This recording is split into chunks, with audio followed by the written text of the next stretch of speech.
Программа капитального ремонта многоквартирных домов по всей стране, в том числе и в нашем Сосногорске, реализуется с 2014 года.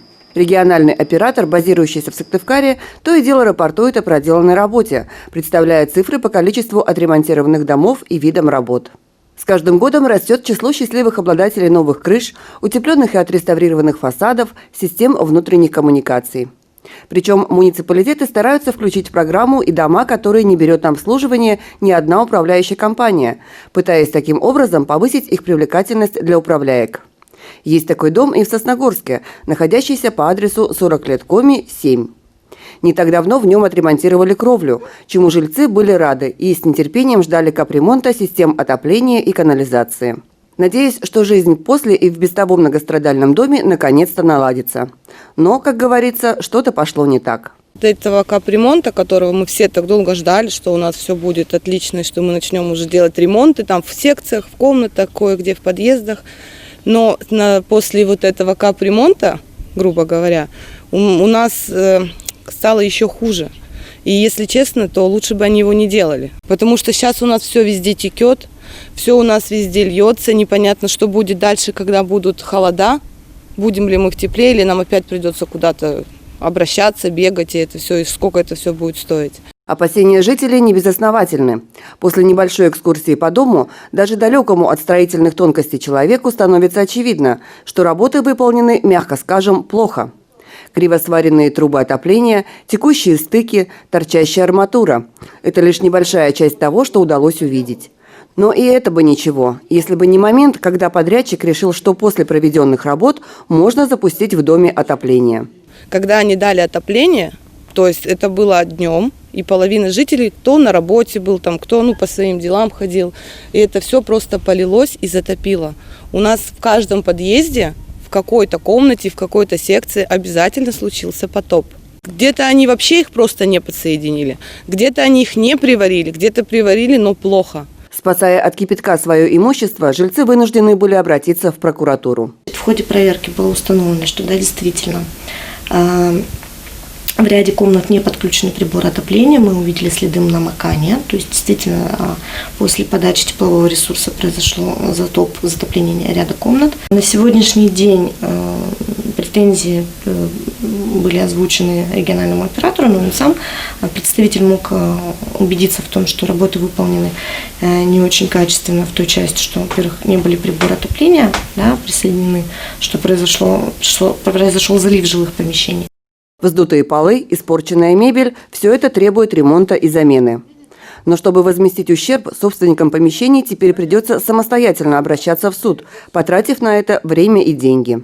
В ходе проверки, которую сейчас проводит прокуратура, возникли вопросы как к заказчику, коим является региональный оператор, так и к исполнителю. В смете системы отопления, когда мы проводили проверку, демонтаж приборов отопления был, а монтажа приборов отопления почему-то в смете не было. То есть, почему подрядчик не решил этот вопрос и не урегулировал дополнительным соглашением, нам на сегодняшний день неизвестно. Исполнителем контракта значится фирма с громким названием «Энергоэффективность». Но насколько оно соответствует действительности на самом деле – большой вопрос. Как гласит буква закона, подрядная организация обязана соблюдать требования, предъявляемые к качеству такого рода работ. А региональный оператор обязан контролировать их выполнение, поскольку несет ответственность перед собственниками за последствия неисполнения или ненадлежащего исполнения обязательств подрядными организациями. В свое оправдание рекоператор говорит, что пока отказывается принимать работы по дому. Контроль однозначно был. По контракту, по договору подряда, срок окончания работ по всем видам работ 31 августа этого года. Просто-напросто подрядчик очень так халатно подошел к своим обязанностям. Как он собирается заканчивать этот дом? Я пока не знаю. То есть, пока я не увидел ответа на наше письмо, которое мы вчера направили, я тоже не готов сказать. Представитель рекоператора также отметил, что подобная практика у них сложилась впервые, и с ней еще предстоит разбираться. Но на это потребуется время. Получается, что жители дома оказались заложниками ситуации. Ведь отопительный сезон набирает обороты. И как поведет себя криво и косо отремонтированная система отопления и где рванет кипяток из труб в следующий раз, непонятно. Прокуратура обещает держать этот вопрос на постоянном контроле. Во-первых, это вопрос отопления. Да? Мы всегда на контроле прокуратуры города, вопрос отопления жилых домов. Во-вторых, внесено представление, которое находится в стадии рассмотрения. То есть действительно контролировать исполнение работ, чтобы были устранены все нарушения действующего законодательства, потому что меры реагирования это приняты прокуратуры города. Конечно, в этой ситуации можно сказать, что жителям дома 7 по улице 40 лет Коми просто не повезло с подрядчиком. Но ведь выполняет он работу за наши с вами взносы и нанимает его единственный на всю республику рекоператор. А это значит, что такие горе-мастера могут прийти и в ваш дом. Есть о чем задуматься. Елена Двожик, Евгений Юрин, Вести Тимана, Сосногорск.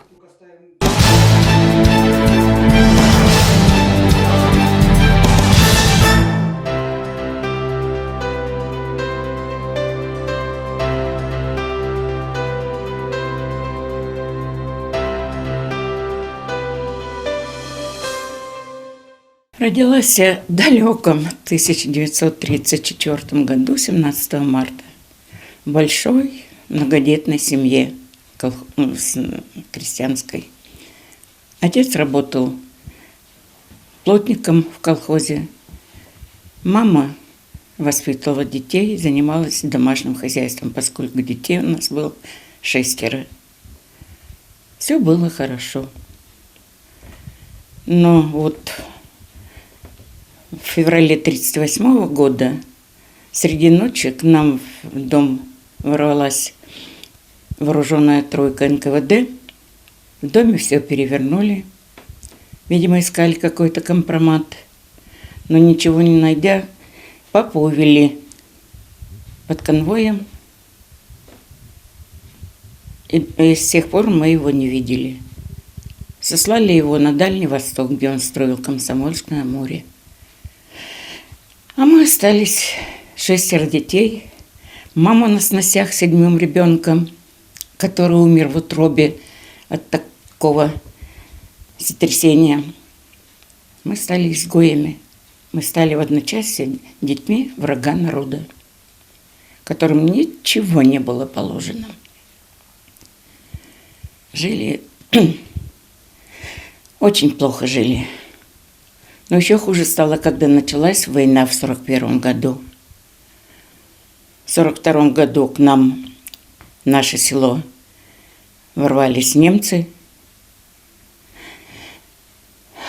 Село наше, Каратаяк, Воронежской области, стоит на правом берегу Дона. На левом берегу наши войска. На правом нашем селе немцы. Но наши войска немцев за Дон не пустили. 9 месяцев шли в этом районе ожесточенные бои. Село наше, можно сказать, сожгли дотла. Но мы в это время, вот уже лето, нас выгнали немцы. В один из дней согнали нас к храму на площадь, построили и погнали в сторону Белгородской области. В Белгородской области, уже разграбленной немцами, нас загнали в опустевшие складские помещения, обнесли колючей проволокой. Женщин заставили наносить соломы. Вот так в соломе мы жили. Солома была нам постелью, всем для нас была. Кормили нас 1 раз в сутки баландой. Но так вот мы жили в этом концлагере до ноября месяца. В ноябре месяце наши стали наступать, и немцы нас попросту бросили. В общем, сбежали, оставив нас на произвол. И все, кто были в этом концлагере, разбрелись по окрестным селам. Наша семья обосновалась в селе Шубное у одной сердобольной женщины. Но жизнь к существованию, средств к существованию никаких не было. К счастью, может быть, к несчастью, колхозные поля остались неубранными. Свекла, сахарная свекла не была убрана, и нам разрешили наносить этой свеклы столько, сколько хотели. Вот это наше было. И вот и завтрак, и обед, и ужин в любом виде, и вареное, и пареное. И плюс к тому мы еще, чтобы как-то выжить, ходили, просили милостыню. И только в марте 43-го года наши войска освободили и наше село Каратаяк, и Шубное. И мы вернулись домой, но, увы, на попелище. Все село было сожжено. Наш дом был построен из меловых глыб, такие типа кирпичей. И дом сгорел, все сгорело, кроме стен. Ну вот мама со своей оравой и с Божьей помощью отстроили этот дом. И так вот продолжали жить. Этот день был неописуемая радость. Все ликовали, все пели, все, кто плакал, кто пел. Ну, как и везде, в каждом населенном пункте. Тем более мы попали под оккупацию, знали воочию, что такое война. Мы пережили и бомбежку, и рвались снаряды над нами, и за спиной взрывались бомбы. Все это мы видели воочию. И победа для нас была верх радости, верх ликования. Одному только Богу известно, как мама нас могла поднять и всем дать образование. А я же в 1952 году закончила среднюю школу и поступила в Архангельский лесотехнический институт, который я окончила в 1957 году. По окончании института меня по распределению направили в Коми республику, тогда Коми автономная республика, в Ухтов, комбинат Печорлес. Из комбината я была направлена в поселок Малая Пера, в лесопункт Малоперский, мастером нижнего склада. Там я проработала 13 лет. В это время я уже была замужем, у меня было 2 детей. В 1971 году меня избрали председателем сельского совета. И председателем сельского совета я проработала до 1986 года. Вот в это время, во время моей работы в совете, поселок интенсивно строился. В это время были построены новые школы, больница, 2-этажные дома, хлебопекарня, пожарное депо, 2 детских дошкольных учреждения, детский сад и детские ясли. В общем, вот в мое время работы в сельском совете поселок разросся и строился интенсивно. В 1986 году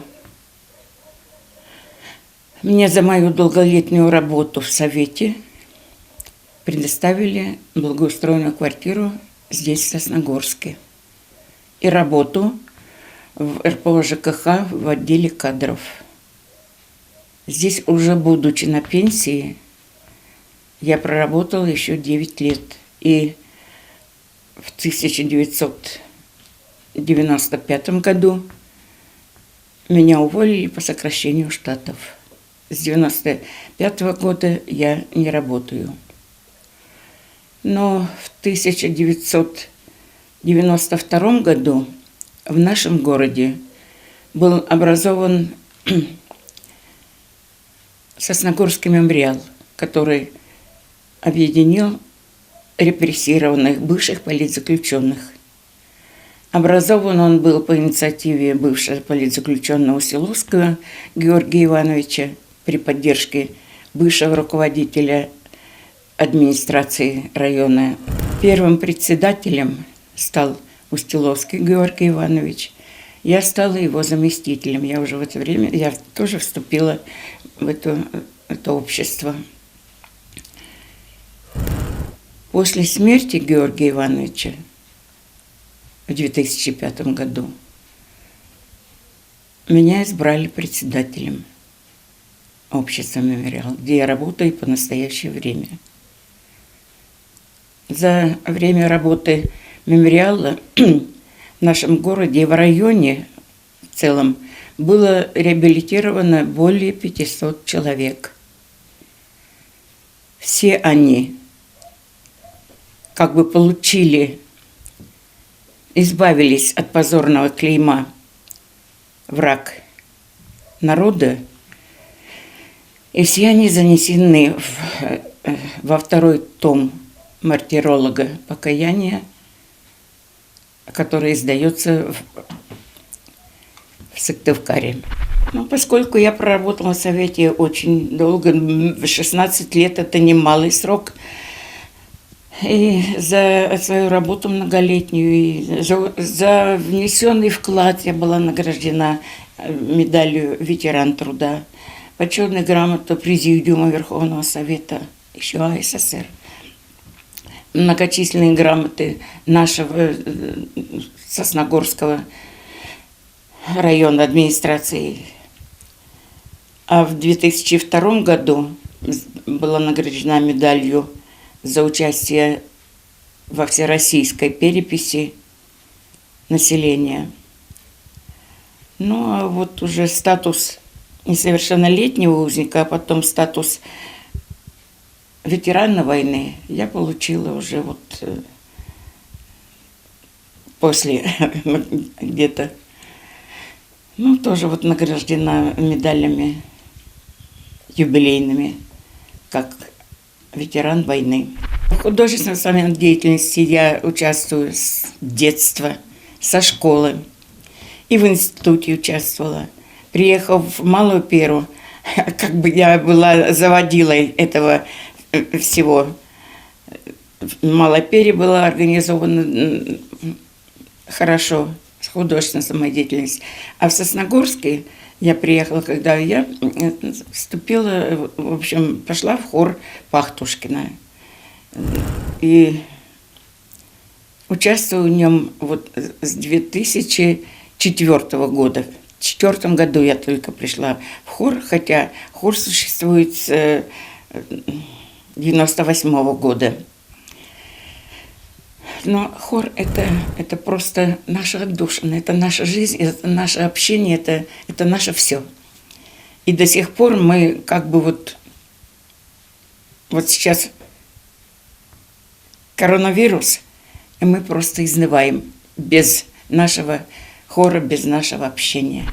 Несмотря на все эти невзгоды, переживания, и мужа я похоронила в 2002 году, но все равно я считаю себя счастливым человеком. У меня 2 детей, 2 дочери. У меня 2 внука, 2 внучки. Внуки уже все тоже обзавелись семьями.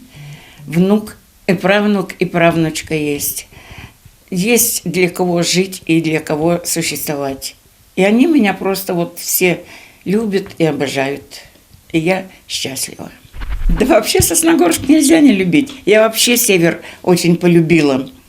У меня была возможность уехать вот по окончании, нас по распределению отправляли на 3 года отработать. Я могла уехать, но я север полюбила. Я даже не мыслила, что я куда-то с севера уеду. А когда я приехала в Сосногорск, это было просто вот, мое. Сосногорск мне пришелся по душе. здесь так уютно, так, а тем более вот со временем он благоустраивается, растет, развивается. И в этом, я думаю, немалая заслуга и нас, старожилов.